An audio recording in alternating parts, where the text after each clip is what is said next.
There are so many choices available when it comes to investment opportunities, and navigating through all of these possibilities can be confusing or even overwhelming, especially if you're just starting out. After all, investing your hard-earned money is a big decision, and you want to feel secure in whatever choice you make. Hi, and thanks for tuning into our channel where we explore achieving financial freedom and growing wealth through a three-part strategy. Earn more, spend less, and invest the rest. I'm Sam. And I'm Chris.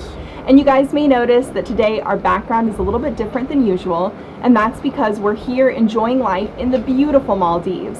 Now, one of the reasons why we're able to enjoy this holiday is because of the income that we have earned through our investments. That's why in today's video, Sam and I are going to share with you the 4 rules we use in deciding whether something is worth investing in. These rules are easy to understand and apply. They're able to apply to all investment types, and they're used by some of the best investors in the world, like Warren Buffett and Charlie Munger.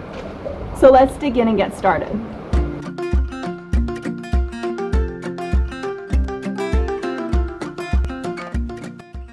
The first rule is that we need to be able to understand the investment. We need to be able to understand it well enough so that we can make some critical assumptions about its future earning potential, and also understand it well enough so that we can understand if our investment thesis changes, we can recognize that and be able to get out of the investment.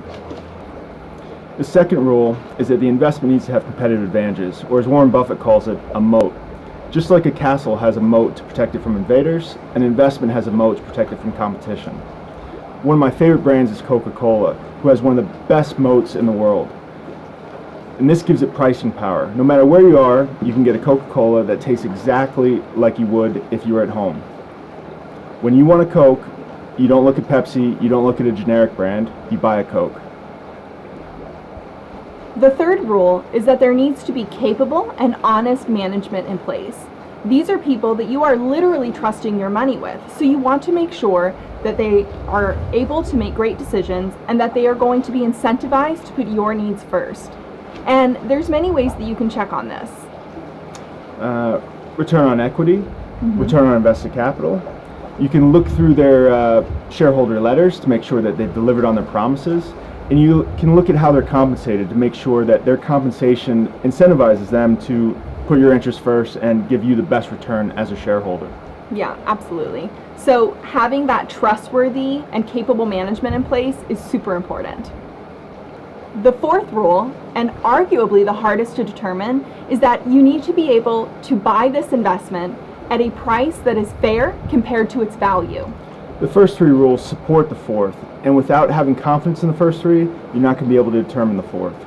Now, there are many ways that you can value an investment, and in future videos, we're going to go through step by step the ones that we have found the most valuable and useful for our own investment purposes. By following these rules, you should be able to answer the most important question in investing, and one that Sam and I ask ourselves before entering any new investment. Is this investment going to be worth more in 10 years than it is today? What I love about investing is that these rules apply to all different types of investing. When Sam and I are looking at rental properties, we go through these. We ask ourselves the first question: do we understand the area? Are we familiar with it? Does it have competitive advantages like strong employment, good schools? Is there suitable, capable, honest property managers in the area that are going to look after our interests? Or if we're going to manage the properties, are we capable of doing it? And the fourth, and like we said, the most important, is the property at a fair value? Is it going to give us a return that we actually think suitable?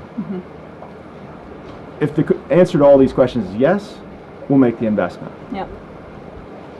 And if these questions are met, then we are confidently able to answer the question, is this investment going to be worth more in 10 years than it is today?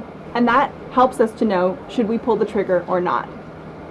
All right, guys, thank you so much for tuning into our video. We hope that you found it useful and enjoyable. And if you did, like this video and subscribe to our channel.